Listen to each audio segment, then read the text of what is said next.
Assalamualaikum warahmatullahi wabarakatuh. Kembali lagi bersama kami Channel Barokah Duha. Kesempatan kali ini kita akan melihat kisahnya seorang yang alim yang berjihad di jalan Allah. Lalu dia berkecimpung dengan keadaan duniawi. Dikisahkan suami istri hidup tentram mula-mula. Meskipun melarat, mereka taat kepada perintah Tuhan. Segala yang dilarang oleh Allah dihindarinya, dan ibadah mereka sangat tekun sekali.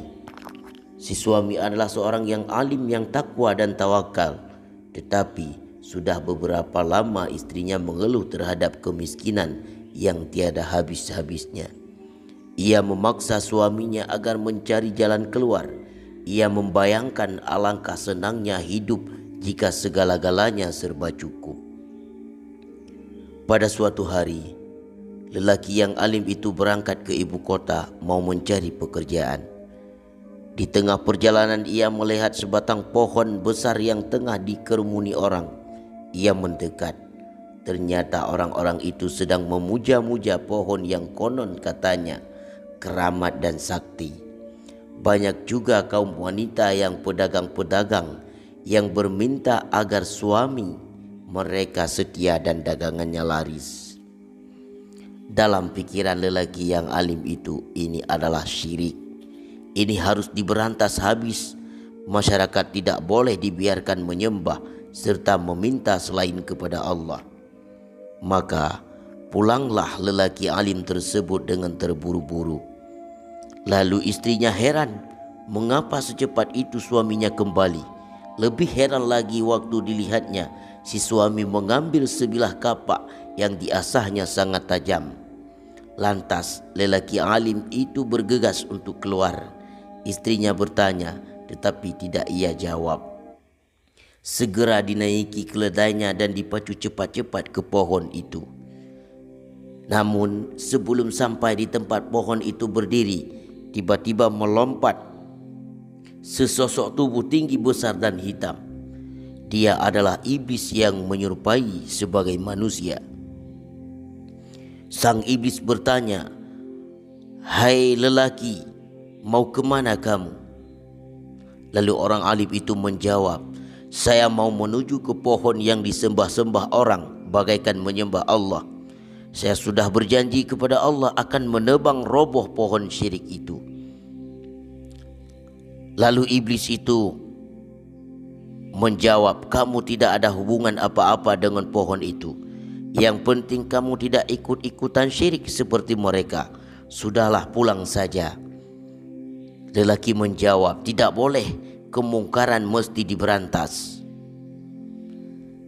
Iblis marah, "Berhenti, jangan teruskan." Lalu lelaki alim itu menjawab, "Ini adalah perjuanganku berjihad di jalan Allah, akan saya teruskan." Karena masing-masing tegas pada pendiriannya, akhirnya terjadilah perkelahian antara orang alim dengan iblis. Kalau melihat perbedaan badannya, seharusnya orang alim itu dengan mudah boleh dibinasakan oleh iblis. Namun ternyata iblis menyerah kalah, meminta-minta ampun. Kemudian dengan berdiri menahan kesakitan dia berkata, "Tuan, maafkanlah kekerasan saya. Saya tak akan berani lagi mengganggu Tuan. Sekarang pulanglah.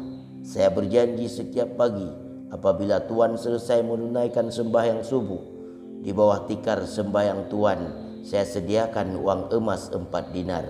Pulang saja. Jangan teruskan niat Tuan itu dulu."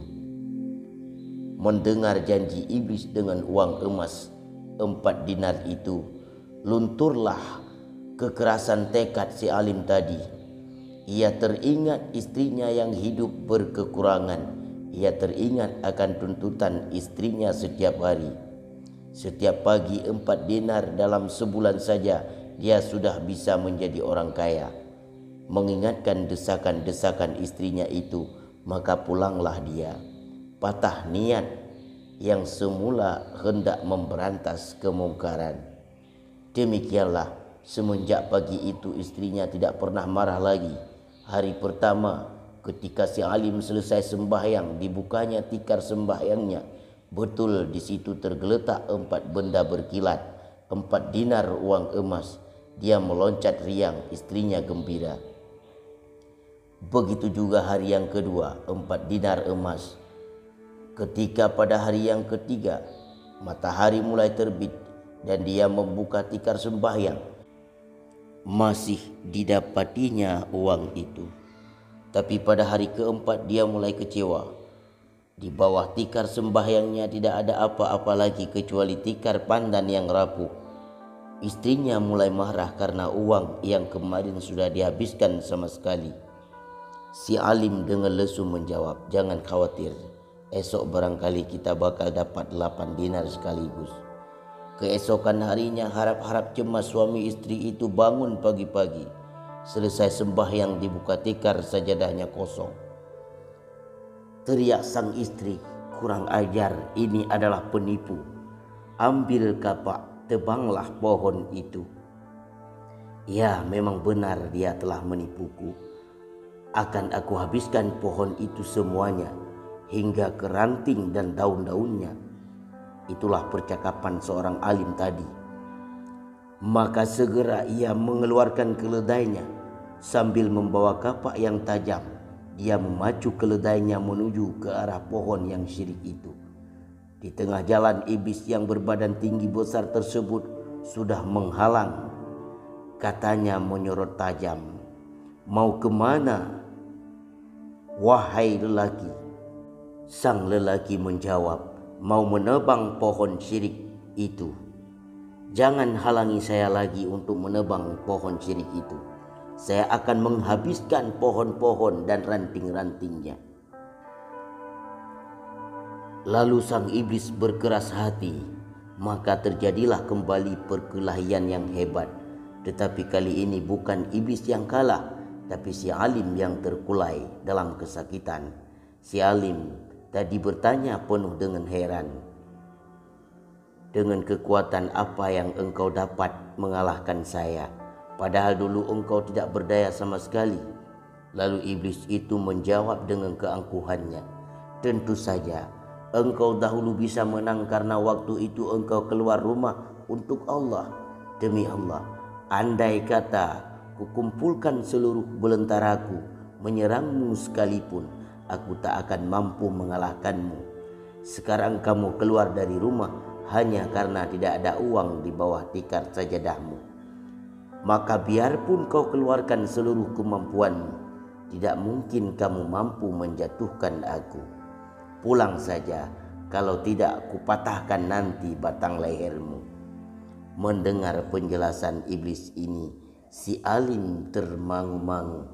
Ia merasa bersalah dan niatnya memang sudah tidak ikhlas karena Allah lagi. Dengan terhuyung-hayang ia pulang ke rumahnya. Dibatalkan niat semula untuk menebang pohon itu. Ia sadar bahwa perjuangannya yang sekarang adalah tanpa keikhlasan karena Allah, dan ia sadar perjuangan yang semacam itu tidak akan menghasilkan apa-apa selain dari kesia-siaan yang berkelanjutan. Sebab tujuannya adalah karena harta benda, mengatasi keutamaan Allah dan agama. Bukankah berarti ia menyalahgunakan agama untuk kepentingan hawa nafsu semata-mata? Dalam hadis riwayat Muslim, barang siapa di antaramu melihat suatu kemungkaran, hendaklah memperbaikinya dengan kekuasaan.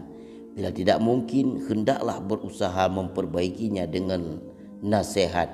Bila pun tidak mungkin, hendaklah mengingkari dengan hatinya. Itulah selemah-lemah iman. Inilah sumbangan moral bagi kita semua. Kita bisa mengambil pelajaran bahwa setiap keikhlasan kita karena Allah itu mesti mendapatkan hasil yang sesuai dengan keinginan kita. Sebaliknya, jika kita melakukan sesuatu bukan karena Allah, tapi semata-mata karena manusia ataupun dunia, maka yang kita dapatkan adalah sia-sia dan penyesalan yang tiada habis. Kita berdoa kepada Allah agar Allah selalu melimpahkan rahmat dan nikmat-Nya dan selalu menitipkan rasa keikhlasan dalam hati kita. Dengan keikhlasan itu kita mendapatkan ridha Allah dan syurga-Nya. Amin ya rabbal alamin. Assalamualaikum warahmatullahi wabarakatuh.